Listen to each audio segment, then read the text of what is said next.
Lo dijo en la primera hora.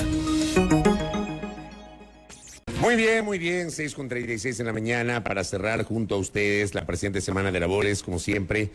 Honrado de contar con su sintonía a través de nuestras frecuencias en señal abierta de Sonorama en buena parte del territorio continental ecuatoriano, acá en Quito. Nuestro dial es 103.7 FM Estéreo. No se olviden también que estamos en internet www.sonorama.com.es. Transmitimos digitalmente a través de la fanpage de Radio Sonorama en Facebook, de nuestro canal de YouTube que se llama Sonorama TV.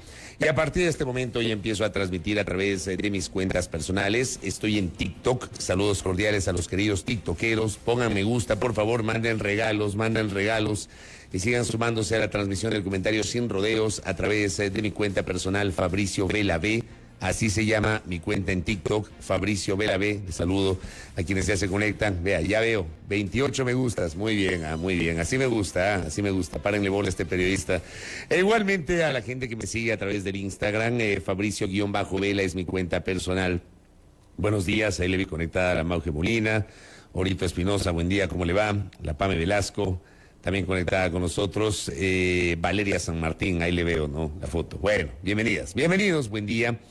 También a quienes están conectados a este espacio, ¿no? A la Pati Cárdenas, Julio Sari, que reportan sintonía, Yomar Ponce Vélez, que también primerita se conecta, Byron Quiñones, que ya me reporta sintonía desde la querida provincia de Esmeraldas, le envío un abrazo muy cordial a todos y cada uno de ustedes. Bueno, hay bastante para cerrar la semana. Hay algunos temas que se me han quedado en el tintero esta semana y que hoy espero tenga la oportunidad de comentarles. Todos los días hay algo para hablar, algo para comentar. A ver, hasta el día de hoy, las organizaciones políticas tienen la posibilidad de presentar las objeciones de las precandidaturas que han sido inscritas ante la autoridad electoral hasta las 23:59 del martes 13. El plazo de inscripción es improrrogable, o sea, desde las 0 horas del miércoles 14 ya no hay chance de que nadie se inscriba. Nadie más puede inscribirse, nadie más puede registrar su inscripción. Si no lo hicieron hasta las 23:59, salado, no hay cómo, ¿ya? Y justamente hasta hoy, un plazo de 2 días, de 48 horas, ayer y hoy, el CNE abre la posibilidad de que los sujetos políticos, las organizaciones políticas debidamente registradas puedan impugnar las precandidaturas. No lo podemos hacer los ciudadanos comunes y corrientes, ni ustedes ni quienes hablan. No hay chance. Lo cual también tiene lógica, ¿no? Imagínense ustedes que cualquiera pueda presentar una impugnación sobre una precandidatura. Esto sería interminable. Esto está reservado exclusivamente a las organizaciones políticas y ayer ya se presentó una objeción. Una objeción que se veía venir. El Movimiento Revolución Ciudadana objeta la precandidatura del general Patricio Carrillo, quien aspira a convertirse en asambleísta en las próximas elecciones anticipadas, auspiciado por el movimiento Construye Lista 25. El problema, el general Carrillo no ha perdido sus derechos políticos. Por si acaso, ahí hay una diferencia, por ejemplo, frente a una persona que tenga una sentencia penal condenatoria ejecutoriada. Una persona con sentencia penal condenatoria ejecutoriada no tiene derechos políticos, carece de derechos políticos, no tiene, y por ende no puede elegir ni ser elegidos. Cuando en una elección se da el voto de los privados de libertad, siempre 2 o 3 días antes del domingo de elecciones, la autoridad electoral va a los centros de privación de libertad y recepta el sufragio de los privados de libertad. Los únicos que pueden sufragar son aquellos que no tienen sentencia penal condenatoria ejecutoriada. O sea, en términos morochos, los presos sin sentencia. Los presos sin sentencia sí pueden votar. Los presos con sentencia no pueden votar porque no tienen derechos políticos, ¿ya? Pero en el caso del general Carrillo no ha perdido sus derechos políticos. Pero el general Carrillo tiene una inhabilidad derivada de la censura que fue aprobada por la Asamblea Nacional el 23 de febrero pasado. El general Carrillo fue ministro del Interior del actual gobierno, del gobierno del presidente Lasso, y renunció en septiembre del año anterior, luego del femicidio de María Belén Bernal Otavalo, ocurrido en una instalación policial, y en medio de un montón de críticas respecto del manejo desde el ejecutivo de este caso. Y la cabeza visible del ejecutivo era el general Carrillo. El presidente de la República, que había viajado al exterior, ustedes recordarán, regresa del viaje y le hacen grabar ahí un video en la pista del aeropuerto Mariscal Sucre con el avión presidencial atrás junto a su señora esposa, hablando sobre el femicidio de María Belén Bernal, diciendo que en ese momento disponía que saquen a 2 generales de la policía, cosa que nunca ocurrió. Y además anunciando que le pidió la renuncia al general Carrillo, quien no siguió más en el cargo. Octubre, noviembre, diciembre, enero, febrero. 5 meses después, la Asamblea lo lleva a juicio político y lo censura. Requería la Asamblea 92 votos, pero tuvo 105 votos, o sea, superó el mínimo requerido para la censura del general Carrillo. No procedía la destitución porque el general Carrillo ya no estaba en el cargo. ¿Qué dice la Ley Orgánica de la Función Legislativa? Porque hay que leer nomás la norma. Artículo 85 de la Ley Orgánica de la Función Legislativa. Segundo inciso. La censura, que fue lo que pasó en febrero, tendrá como efecto la inmediata destitución de la autoridad, quien no podrá ejercer ningún cargo en el sector público por un plazo de 2 años. En el caso de que el funcionario público ya no se encuentre en el ejercicio de su cargo, que fue el caso del general Carrillo, ya no estaba en el ejercicio de su cargo, por ende no operó la destitución, pero sí la censura, dice, la censura consistirá en la prohibición de ejercer algún cargo en el sector público durante 2 años posteriores a la resolución de censura adoptada por la Asamblea Nacional. El general Carrillo no puede ser servidor público hasta después del 23 de febrero del 2025. Creo que en eso no hay dónde perderse, pero claro, aquí se ha abierto una discusión en el sentido de que el general Carrillo no tiene impedimento para ser candidato y que habrá que ver, algunos dicen, formas para que en caso de ganar la elección, el general Carrillo pueda ocupar el cargo. Pero me pregunto, ¿no? O sea, y no sé si estoy loco, porque yo sé que buenos amigos políticos y que pasaron por la legislatura, ex legisladores de la República, escuchan este programa y seguramente me van a dar la razón en lo que voy a decir.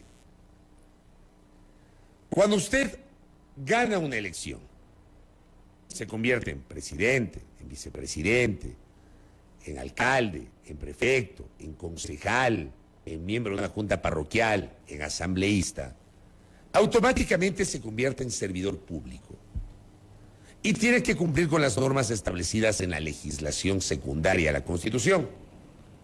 Ejemplo, los legisladores electos para entrar en la nómina de la Asamblea Nacional, e insisto, corríjanme si estoy equivocado, porque es lo que yo sé, tienen que cumplir requisitos básicos como, por ejemplo, ir a la Contraloría, o ingresar a la página web de la Contraloría, generar en línea la declaración juramentada de inicio de gestión, imprimir el documento y mandarlo a dejar o llevarlo a la Contraloría General del Estado. Es un requisito sine qua non, tiene que presentarlo junto a los papeles al área de talento humano de la Asamblea, por mencionar un ejemplo. Y el otro requisito es el certificado del Ministerio del Trabajo, que implica que no tiene impedimento para ocupar un cargo público. Y el tema es que sobre esto segundo, revisando la situación del general Carrillo, en el caso específico del general Carrillo, ojo, no estoy hablando mal del general Carrillo, pues estoy poniendo un caso real. El general Carrillo no podría acceder en este momento a un certificado del Ministerio de Trabajo de no impedimento, porque sí tiene impedimento. Póngame el certificado del Ministerio de Trabajo. Póngame, aquí tenemos de todo. Este documento, registro de prohibiciones, inhabilidades e impedimentos legales para ejercer cargos públicos. Nombre, Carrillo Rosero Hernán Patricio. ¿Registra impedimento? Sí. El Ministerio de Trabajo informa que el señor Carrillo Rosero Hernán Patricio, con cédula de ciudadanía tal, sí registra impedimentos legales para ejercer cargos públicos conforme a las siguientes causales. Causal de impedimento, destitución. Institución que reporta, Asamblea Nacional. Excepciones, dice más abajo. No existe excepción.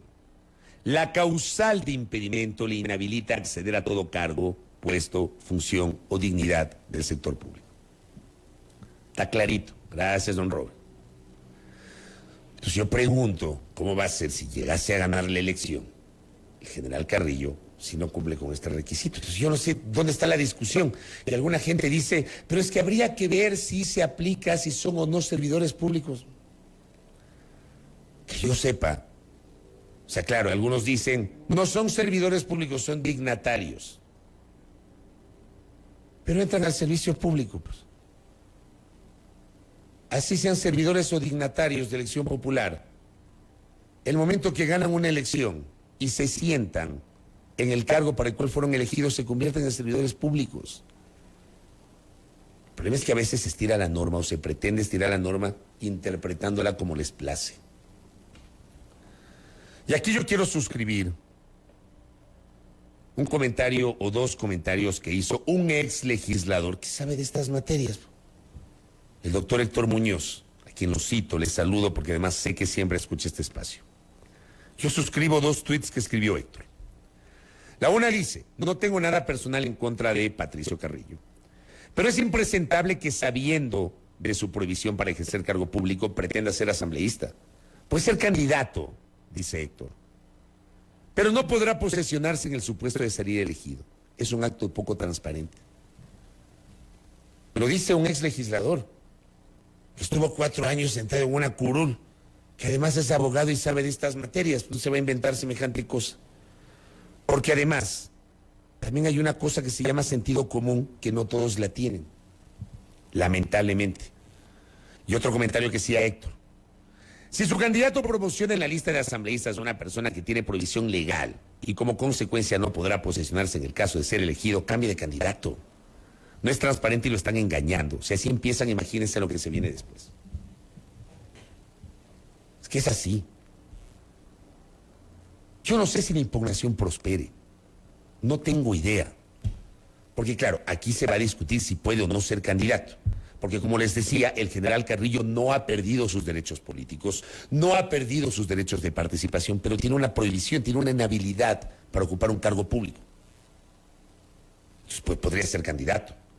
Ahí hay una diferencia con lo que se pretendió hacer el último fin de semana con el ex vicepresidente Jorge Glass. Porque por más que un juez de Pelotillehue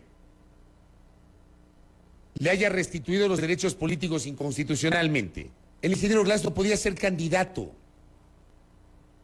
Porque la norma constitucional, ley superior, que algunos defienden cuando les conviene y otros la atacan cuando no les conviene, establece que aquellos sentenciados por delitos de corrupción, por delitos contra la administración pública, no podrán ser candidatos. Así termine la sentencia. Así le hayan restituido los derechos políticos, no podía ser candidato, pues. ¿Por qué no? Por estas consideraciones. General Carrillo puede ser candidato, pero puede ganar, y si gana la elección no puede ocupar el cargo. Creo que no hay dónde perderse. Pero aquí en el Ecuador somos clásicos para estirar las normas. Ya. Son unos clásicos. ¿Quién es la alterna del general Carrillo? No tengo la menor idea. No lo sé. No lo sé. Acá, por ejemplo, gracias, doctor Lucero, los asambleístas son dignatarios de elección popular que ejercen una función pública. Por ende, entran al servicio público. Yo lo veo así. Yo lo veo así. Y claro, hay un par de precandidatos adicionales que también hay que observar. Yo no tenía idea de este detalle. Lo trae a colación diario El Universo. O sea, este tipo de vivezas, perdónenme, este tipo de zapadas, para hablar en morocho, son las que terminan generando repudio. Y cuando se les cuestiona, se enojan. Porque ya estoy segura que con este comentario no les ha de gustar al general Carrillo, a su entorno. Ustedes saben que mis críticas son absolutamente respetuosas y no son, digamos, tratan de tener un argumento como el que acabo de presentar. El general Carrillo, entiendo que ha comprometido su presencia en este espacio la próxima semana para conversar justamente de estos temas. Gracias, Patricio, muy amable. El artículo 229 de la Constitución habla de quiénes son servidores públicos. Gracias, Patricio, muy gentil. Pero digamos, de esta viveza, vamos a otra viveza. Pues. Diario El Universo cita el exsecretario de Inteligencia, Pablo Romero, quien está cumpliendo una sentencia pues, de libertad por el secuestro de Fernando Balda. Es candidato. Y dice, Revolución Ciudadana será el movimiento que en las elecciones de agosto de 2023 cobije la candidatura asambleísta alterno a la que se postula Pablo Romero, exsecretario de Inteligencia del gobierno del presidente Rafael Correa y sentenciado a 9 años de cárcel por el plagio o secuestro del activista político Fernando Balda, ocurrido en Bogotá, Colombia, en el año 2012. Romero el 22 de marzo pasado salió de la cárcel 4, donde cumplía la pena que ha sido ratificada en 2 instancias por la Corte Nacional de Justicia. El hecho se dio gracias a que el juez de Yaguachi, León Rodríguez, el mismo que el viernes pasado le devolvió los derechos políticos al ex vicepresidente Jorge Glass, aceptó un pedido de medida cautelar provisional propuesto por Romero. Aquí se argumenta, para esa acción de protección constitucional, problemas de salud y la falta de atención médica.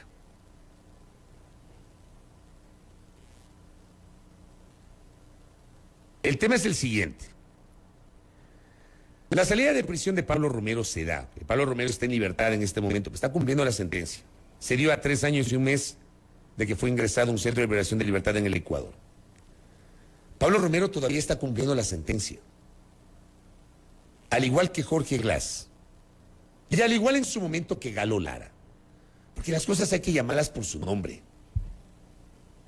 Cuando Galo Lara, el ex asambleísta Galo Lara, se beneficia de la prelibertad y sale de la cárcel, seguía cumpliendo la sentencia. Pasa lo mismo con Jorge Glass. Si mañana pasado le dan la prelibertad a Jorge Glass, que de lo que conozco, de lo que he investigado, Jorge Glass tiene pleno derecho a solicitar la prelibertad, aunque pueda caer muy mal esto a alguna gente. Pero el ex vicepresidente puede solicitar la prelibertad porque cumple con los requisitos establecidos en el Código Orgánico Integral Penal. Se accede a la prelibertad porque hoy está en libertad gracias a una medida cautelar. Pero si mañana o pasado, porque es elegible para la prelibertad, y el tema se ha dilatado varios meses, sale en libertad, que en derecho le correspondería. Sale en prelibertad, que en derecho le correspondería. No es que se extinga la sentencia, no es que ya cumplió la sentencia. Sigue cumpliendo la sentencia, pero fuera de la cárcel. Lo mismo pasó con Galo Lara. Lo mismo está pasando con Pablo Romero. Lo mismo, exactamente lo mismo con Pablo Romero. Pablo Romero está cumpliendo una sentencia. Y es una sentencia penal que está ejecutoriada. Ergo, no puede ser candidato. Como no podía ser candidato Galo Lara. Pero Galo Lara se beneficia de una extraña y muy cuestionable resolución del Tribunal Contencioso Electoral, que sabrá Dios por qué la emitió. Una resolución completamente antijurídica, y los abogados saben que es así. Una persona que tiene sentencia penal condenatoria ejecutoriada no tiene derechos de participación, no puede ser candidato, no puede elegir y ser elegido. Así goce de la prelibertad, porque la prelibertad no extingue la pena. El ex asambleísta Galo Lara no podía ser candidato. Entiendo que quiso ser candidato y fue candidato a prefecto de la provincia de Los Ríos, me parece que en 2019. Si la memoria no me es infiel. Él no podía ser candidato en 2019. No podía. Porque él estaba cumpliendo una sentencia. Pablo Romero no puede ser candidato hoy, porque él está cumpliendo una sentencia. Y a diferencia de Carrillo, Carrillo sí puede ser candidato. Lo que no puede, desde mi punto de vista, es ocupar el cargo si gana. Pero en cambio, Romero no puede ser candidato. Porque como está cumpliendo una sentencia penal condenatoria ejecutoriada, no puede ni elegir ni ser elegido. Así se alterna. El tema es que la manera de estirar las normas o de pretender interpretar las normas a conveniencia Es una vergüenza. Aquí Emilio Domínguez me envió un abrazo. Me dice, acuérdese que en 2021 Romero ya intentó ser candidato por UNES. ¿Qué pasó con Romero, Emilio? ¿Te acuerdas? Tengo un vago recuerdo de eso. No me acuerdo qué pasó cuando intentó ser candidato en 2021. ¿Ya? ¿Qué me dice por acá don Héctor? Regreso al tema rápidamente, el tema de Carrillo. Le envío un abrazo a Héctor Muñoz, que yo sabía que estaba escuchando este espacio. Gracias, Héctor. Para evitar la viveza, habría que reformar la Constitución o enmendar la Constitución, dice Héctor, para incorporar una causal adicional en el artículo 113 sobre las provisiones para ser candidatos cuando hayan sido censurados por la Asamblea, como es el caso puntual, caso de Carrillo. Porque claro, esto se está interpretando a conveniencia. Se está interpretando a conveniencia. Cayomar dice, táctica propagandística, se genera conversación sobre el tema. Puede ser, ¿no? Capaz que lo del general Carrillo es una táctica, o lo de Romero es una táctica. Aquí me dice, correcto. Hay un recurso de casación que todavía no se resuelve sobre Romero. En 2022 fue la apelación. El recurso interpuesto y se le negó a Pablo Romero. Veamos qué dicen los abogados. Este tipo de vivezas son las que uno cuestiona. Yo al menos cuestiono, perdónenme. Así como cuestiono lo de Carrillo, cuestiono también lo de Romero. Pues. Y así como cuestiono lo de Romero, cuestioné en su momento lo de Galo Lara. O sea, si vamos a cuestionar, cuestionemos todo. No solamente lo que nos conviene porque nos cae mal. Y de aquellos que nos caen bien, de aquellos de los cuales somos partidarios, no cuestionemos, quedémonos calladitos, quedémonos queditos, no digamos nada. Y si el periodista cuestiona a quien nosotros respaldamos, ese periodista, no sé qué, que ya empiezan con las descalificaciones. O sea, a mí me parece tan cuestionable lo uno como lo otro. Y son estas vivezas que tienen lamentablemente algunas organizaciones políticas y algunos políticos. Veamos cómo resuelve esto el Consejo Nacional Electoral. Segundo tema que quería abordar el día de hoy. Es impresionante, yo publiqué un par de tweets el otro día en ese sentido, cómo ahora hay gente que por el pecado de haber trabajado en el sector público es estigmatizada. Y ojo, no estoy hablando yo de cabezas visibles de los ministros de Estado, porque incluso en el caso de ministros de Estado hasta hay que matizar aquello, ¿no? Pero hay casos y casos. Yo, por ejemplo, hay una arremetida totalmente cuestionable contra precandidatas, fundamentalmente, que probablemente tuvieron una orientación política en su momento. Trabajaron en el servicio público, particularmente contra la compañera de fórmula de Otto Sonnenholzner.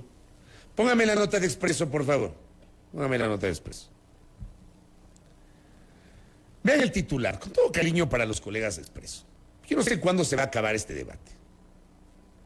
O sea, de verdad que desde nuestra condición de prensa, de periodistas y de hacedores o generadores de opinión pública desde los medios de comunicación, nosotros somos corresponsables de lo que está pasando en el Ecuador. Somos corresponsables directos de este nivel de polarización que estamos viviendo. Dice, Erika Paredes justifica su conexión correísta. Aquí tenemos tatuado el tema del correísmo y del anticorreísmo. O sea, lo tenemos tatuado. Y desde los medios de comunicación, con más evidencia, tenemos tatuado el tema. Entonces en la nota dice que fue un mal necesario.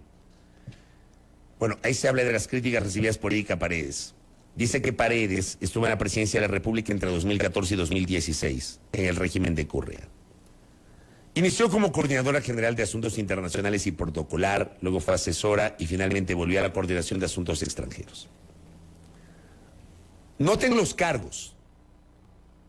No fue ministra de Estado, no fue vocera del gobierno, no fue activista de Alianza País.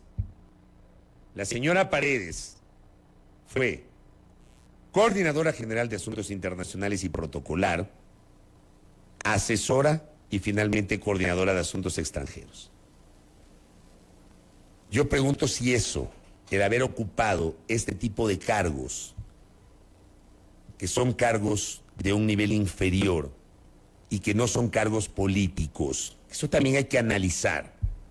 Una cosa es el cargo político, derivado, por ejemplo, de un cargo ministerial. Cargo técnico, un cargo de un nivel inferior, que no tiene nada que ver con decisiones políticas. Clarito dice, coordinadora general de asuntos internacionales y protocolar, asesora y coordinadora de asuntos extranjeros. Ese pasado le descalifica a la señora. Y el gran pecado que ha cometido hoy la señora, porque a la señora, a quien no la conozco, debo decirles, no la conozco a la señora Paredes, no la conozco. Recién ahora que es precandidata a la vicepresidencia de la República, le he llegado a ver por primera vez, no la conocía, no la he entrevistado jamás, entiendo que la próxima semana va a venir a este espacio. Eso ya la descalifica a la señora por el delito, el pecado de haber trabajado en el sector público durante un gobierno. Y luego dice, porque ahora el cuestionamiento es que la señora, tras su paso por el sector público, le pide una carta de recomendación al expresidente Correa para poder ingresar a estudiar a la Universidad de Harvard. Y ahí explica, ¿no? Dice en la nota, para entrar a Harvard, la mejor universidad del mundo, se requiere de cartas para tener una beca. Cuestionada por esto. Gracias, Roberto Carlos. ¿Por qué traigo a colación este tema? ¿Por qué? Pues, hoy es Erika Paredes. Mañana puede ser cualquiera. ¿Cuándo vamos a dejar de descalificar a la gente por eso? Y hay artículos, lamentablemente, de colegas a quienes respeto y aprecio mucho, que no le hacen nada bien al debate público, pues. Ahora resulta que Correa está metido con Sonnenholzner, con su compañera de fórmula, y Correa está metido con Topi, con su compañera de fórmula. Entonces también digamos que Correa está metido con Yacu Pérez, porque Unidad Popular y el Partido Socialista Ecuatoriano alguna vez hicieron alianza con Correa. Entonces también es correísta Yacu Pérez. ¿En serio? O digamos también que Fernando Villavicencio tiene alguna conexión con el correísmo. Porque la lista 25 que era construye antes era ruptura de los 25. Y la ruptura fue parte de esa alianza país o de ese acuerdo país, que en 2006 era parte de un movimiento de movimientos, donde estaba el Foro Urbano y otras organizaciones sociales y políticas pequeñas, que impulsaron la candidatura de Correa en la primera elección de 2006. ¿Me explico? O también digamos que Herbas tiene alguna conexión con Correa, porque Reto Lista 33 antes era Juntos Podemos, organización política fundada por Paul Carrasco. Y Paul Carrasco, que es contradictor de Correa hoy, fue prefecto de la provincia de Azuay y ganó la primera vez por Alianza País. Entonces también cuestionemos eso. ¿No les parece absurdo? O sea, es que de verdad, en todo hay políticos que encuentran una conexión para hablar de lo mismo y de lo mismo, del clivaje correísta-anticorreísta. Pero sobre este caso en particular de Erika Paredes, ¿es en serio que vamos a descalificar a una funcionaria de segundo nivel, sin poder de decisión política, por el pecado de haber trabajado en un gobierno? Y lo mismo aplica para el funcionario público que trabajó en el gobierno de Moreno. Y lo mismo aplica para el servidor público que trabaja o trabajó en este gobierno.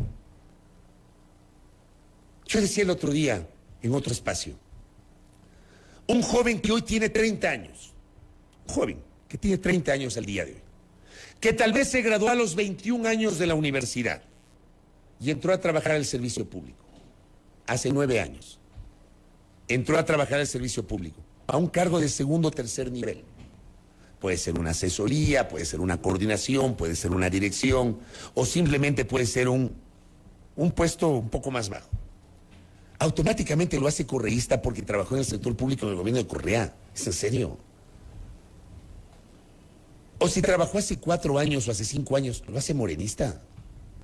O si ese joven, que probablemente tiene capacidades, formación, experiencia, entró a trabajar en el gobierno de Lazo en alguna institución, en un puesto de segundo o tercer nivel, ya lo hace lacista o lo hace traidor. O sea, ¿hasta cuándo vamos a seguir descalificando a la gente por eso? O sea, perdónenme, pero yo al menos tengo esta visión. Yo no opino de la misma manera que opina otra gente. O sea, yo no creo que una persona que cometió el pecado, entre comillas, de haber sido servidor público en el gobierno de Correa, automáticamente eso le descalifica para trabajar en el gobierno de Moreno, o en el Estado en el gobierno de Lazo, o mañana pasado en el gobierno del presidente o presidenta que gana la elección del 20 de agosto. Pero resulta que desde nuestra condición de periodistas, de opinadores, a mí me parece que no le hacen nada bien este debate. Estamos observando que porque trabajaste en el gobierno no sé cuánto, que le pediste la carta a no sé quién, que no sé qué. ¿Qué tiene que ver eso? ¿No les parece a ustedes que más importante es saber sus credenciales, su formación, su plan de gobierno, hacia dónde apunta? Yo al menos lo miro y yo opino de esa manera. Yo tengo una opinión totalmente distinta a la de otras personas que creen que porque, en este caso la señora Paredes o quien sea, trabajaron en un gobierno, ya automáticamente eso les descalifica. Porque si trabajan en otro gobierno, son traidores o eso, o pecan de no tener coherencia ni sendéresis.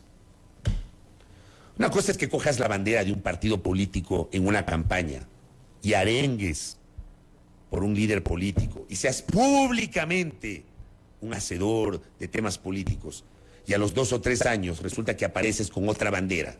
Y después de 3 o 4 años con otra bandera. Esa es otra cosa. Ahí sí podemos hablar de oportunismo político. Pero a mí sí me reniega, perdón que utilice esta palabra, que a la gente la descalifiquen por eso. Entonces yo creo que se precisa elevar el nivel del debate y del análisis. Porque ahora las campañas de desprestigio, sobre todo digital, que se han convertido, las redes se han convertido en una suerte de basurero para lanzar lodo con ventilador contra cualquier persona, por cualquier cosa. Esas campañas de desprestigio tienen que ver con este tipo de cositas, que perdónenme, al común de la gente no le interesa. No le interesa. Y que se hable de conexiones correístas, que no sé qué, que no sé cuánto, por Dios. Si algo hay que cuestionar a la señora Paredes, bueno, hagámoslo con argumentos, pero no porque fue funcionaria de un nivel inferior de un gobierno. Yo al menos no lo haría. Yo tengo una visión completamente distinta. Yo recibo mensajes en ese sentido de servidores públicos de nivel inferior. Gracias, doctor Gustavo. Quienes hemos sido perseguidos por nuestro pasado laboral sabemos que tiene absoluta razón. Muchas gracias. La ingeniera Barrera, totalmente de acuerdo. Natalia. Además hay una evidente limitación de algunos colegas. Natalia es una colega. Las entrevistas empiezan y terminan para saber si eres correísta u odias a Correa. Por Dios. Andrés, correísmo, anticorreísmo. Para que se acabe esta cantaleta, el país necesita un exorcismo o un reseteo. Santiago, es tan ilógicas las críticas de las personas, todos los funcionarios públicos de los últimos 10 o 15 años, sin excepción, pasaron o pasamos por el gobierno de Correa. Es que es así. Por el gobierno de Correa, por el gobierno de Moreno, por el gobierno de Lazo. Es que es así. Y lamentablemente se cree que el país empezó en el gobierno de Correa, Moreno y Lazo. O sea, no existe el de Palacio, no existe el de Gutiérrez, no existe el de Noboa, no existe el de Maguad. No, no existe otro país. Aquí estigmatizan a la gente. Yo pregunto, también hay que estigmatizar a los servidores públicos que tienen tal vez 30 años en el sector público y que trabajan desde gobiernos anteriores al de Correa, al de Moreno, al de Lazo. También hay que estigmatizarlos. Por el amor de Dios. Por favor.